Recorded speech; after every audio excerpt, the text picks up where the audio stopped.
All right, it's Thursday afternoon. This morning I woke up a little bit, change of plans.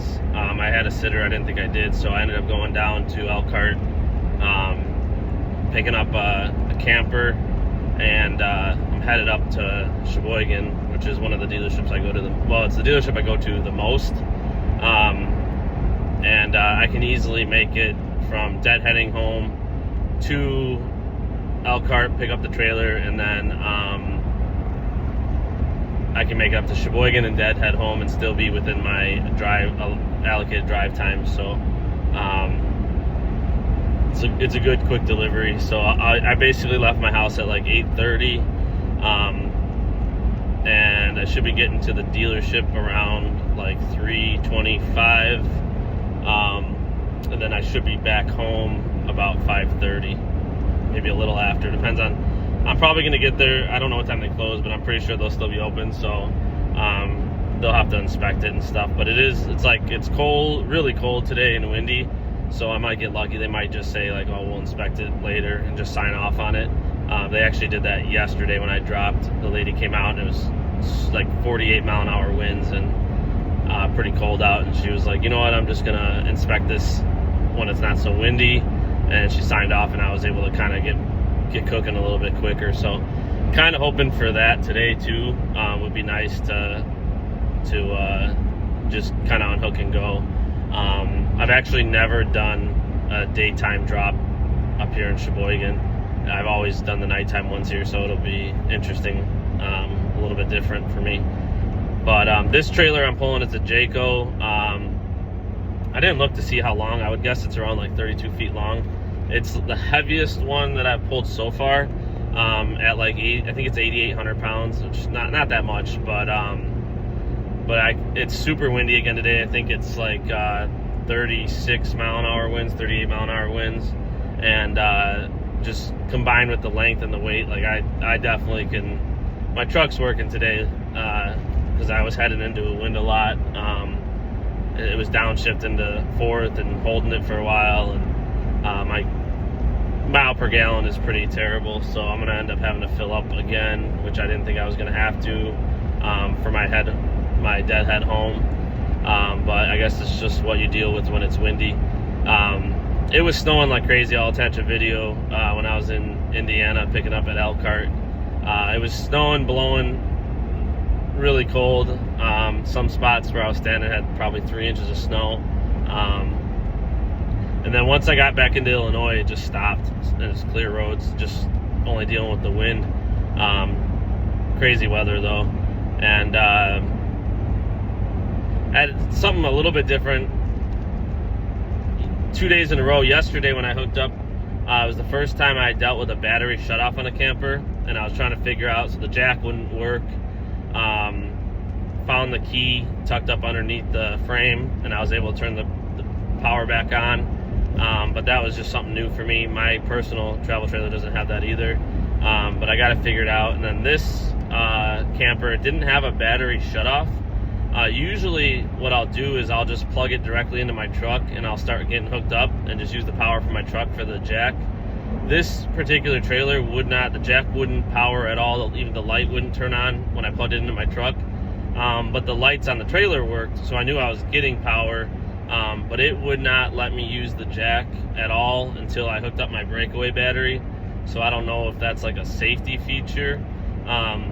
But again, just a learning thing. So I lost some time yesterday, lost some time today, which kind of sucks because, obviously you just want to get moving and do that. But another issue I'm having, and I don't know what it is because it worked fine yesterday, is my exhaust brake will not turn on. Try to turn on. I push the button for the exhaust brake and it's not even acknowledging that I'm pushing the button. So I don't know if the switch is bad or if it's something more than that. But I checked for codes with my CTS, my edge scanner. It's not showing any codes. Everything else is running fine.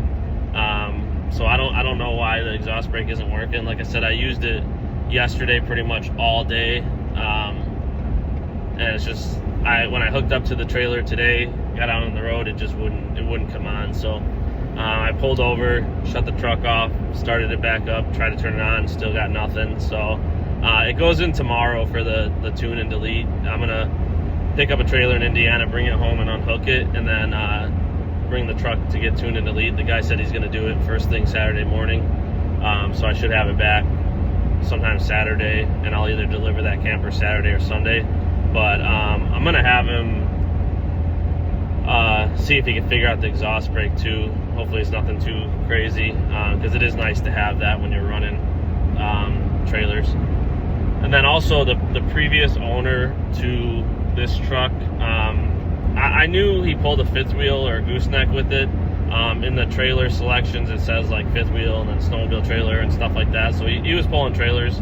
I noticed when I was working on the truck, there's a tank mounted underneath the truck. I think it's for airbags, but the airbags are gone. So and then there is an air hookup by the back license plate, so he must have had a decent sized fifth wheel, I'm guessing, or gooseneck that he was pulling, that he had airbags. I don't know why he took the airbags off and the switch and everything, so I'm gonna have the Ford tech that's doing the work figure out what I need to get these airbags hooked back up. If it's something he can do, what the price would be. It's probably not something I'm going to do this weekend because I'm trying to get the truck back as quick as I can. But if he can kind of let me know what it would take to get those hooked up, I think it would be nice to have airbags, because I am going to get probably a Gen Y, I think, hitch that work with the fifth wheel gooseneck, so that I just have more options for towing fifth wheel campers and the horse trailers that we can deliver, because they actually pay like 10% more. So why not have the ability to pull those trailers and make a little bit extra money. Yeah, that's all I really wanted to cover. I'm about an hour, a little less than an hour from my drop location, and looking forward to unhooking this trailer just because the wind is absolutely ridiculous the last couple days. This is actually the camper that I requested one more load for the weekend, and they sent this one, but it's bigger. The other one I have is the same exact trailer I pulled earlier in the week, which was a single axle, like about 18 or 20 footer, 4,400 pounds. And I was just thinking this run was a little shorter than the other one, so it would be easier for me to make it up and back in a day, get me home a little earlier today.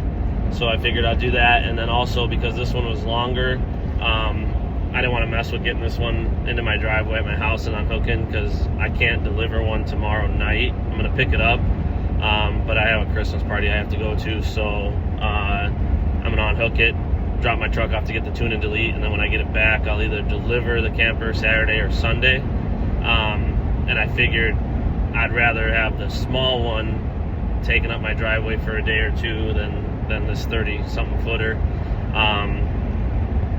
So I just chose to grab this one first. I'll grab that other one last for the week. And I actually could, if I want to, and I think my hours would be fine because I hit a reset earlier in the week. I could actually deliver Saturday, and then Sunday I could do another trailer, which would be the 5th for the week. I'm not going to do it because my wife's going on vacation, so I'll spend some time with her. But as far as like income wise, for someone that wants to make more money, I do have the opportunity. I could definitely go pick one up and do a delivery, pick up and delivery Sunday, or even if I want to pick one up, bring it home and then deliver it on Monday. I have all those options, and obviously it would maximize my earning potential. But between the 4 loads that I'm doing this week, I added it up. I should be less than 40 hours, like somewhere right around 39 hours total work. Deadhead, pick up, deliver, everything. I calculated it should be right around 39 hours, and I got to add up all the totals, but I think my gross is going to be like somewhere in that 2,400 to 2,500. Obviously, I got fuel and fuel is a little bit more this week because of the wind that I've been dealing with all week. I've been getting worse gas mileage, so I'm going through a little bit more fuel, but there's nothing you can really do about that. And I did download the Open Roads app, and I signed up for their card. I think the fuel discounts with the Mudflap app are actually a little bit better, but I don't like having to go in and then give the code and go back out. I think it just adds too much time. This Open Roads app seems like it saves a decent amount, maybe a little bit less than the Mudflap, but I don't have to go in. You just have a card that you swipe and a pin, and then they in the app you can look and see how much you saved. So like I said, it potentially is a little bit less of a savings than the Mudflap, but I think for the gained time, I'd rather use the Open Roads. And you can combine the Open Roads with like the specific gas station's fuel saving card, or rewards program. So I'll probably figure out which ones I'm hitting the most. Like I try to fill up in Wisconsin because it's cheaper anyways. So I'll try to figure out what gas station I'm kind of hitting up the most, and I'll probably sign up for their program so I can kind of combine it with the Open Roads and just try to maximize my savings there, and maximize how much profit I can have on each load. But if you guys have any questions about any of that, I'll be happy to answer what I know about it. Leave a comment below, like it, subscribe, all that good stuff, and I'll just make sure I get back to you. Thanks.